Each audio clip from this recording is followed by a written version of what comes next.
সিরিয়ায় Christmas tree পোড়ানোর ঘটনার জের ধরে ব্যাপক বিক্ষোভ শুরু হয়েছে। এতে দেশটির নতুন কর্তৃপক্ষকে সংখ্যালঘুদের সুরক্ষায় পদক্ষেপ নেওয়ার আহ্বান জানানো হচ্ছে। সুকাইলাবিয়া শহরের প্রধান চত্বরে ক্রিসমাস ট্রিতে আগুনের একটি ভিডিও সামাজিক যোগাযোগ মাধ্যমে পোস্ট করা হয়েছে। দেশটির মধ্যাঞ্চলে অবস্থিত এই শহরটি খ্রিস্টান সংখ্যাগরিষ্ঠ হিসেবে পরিচিত। সিরিয়ার বিদ্রোহী গোষ্ঠী হায়াত তাহরির আল শাম জানিয়েছে, এই ঘটনায় কয়েকজন বিদেশি যোদ্ধাকে আটক করা হয়েছে।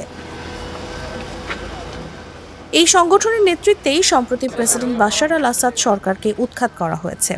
এইচটিএস-এর সব প্রতিনিধিরা সিরিয়ার ধর্মীয় ও ক্ষুদ্র নৃগোষ্ঠীদের স্বাধীনতা ও অধিকার সুরক্ষার অঙ্গীকার করেছে।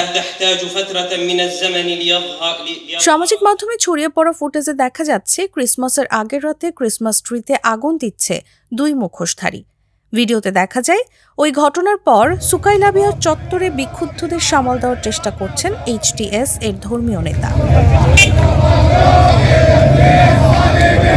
খ্রিস্টানদের সঙ্গে সংহতি প্রকাশ করতে তাকে ক্রস ধরে রাখতে দেখা যায়, যা সাধারণত রক্ষণশীলরা করেন না। মঙ্গলবার রাজধানী দামেস্কের একাংশ সহ বিভিন্ন এলাকায় আগের চেয়ে বেশি বিক্ষোভকারী রাস্তায় নেমে আসে।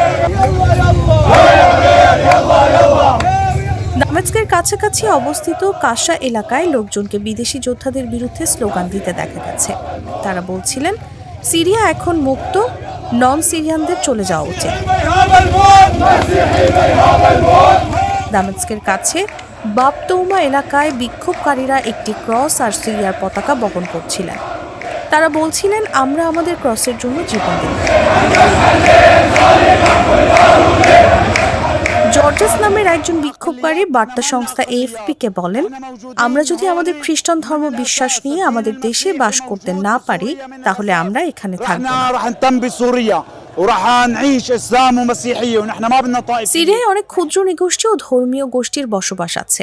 এর মধ্যে আছে কুর্দি, আর্মেনিয়াম, আশিরিয়ান, খ্রিস্টান, দ্রুজ, আলাউই, শিয়া ও আরব সুন্নি। শিয়া ও সুন্নি মিলে দেশটির মুসলিমরা সংখ্যাগরিষ্ঠ জনগোষ্ঠী। 2 সপ্তাহ আগে বিদ্রোহীদের হাতে উৎখাত হন দীর্ঘদিন যাবৎ প্রেসিডেন্ট থাকা বাশার আল আসাদ। তিনিও তার বাবা 50 বছরেরও বেশি সময় ধরে দেশটি শাসন করেছেন। এরপর বাস্তুচ্যুত সিরিয়ানদের অনেকে নিজেদের ঘর বাড়িতে ফিরতে শুরু করেন। মঙ্গলবার তুরস্ক জানিয়েছে যে 25,000-এর বেশি সিরিয়ান দেশে ফিরেছে।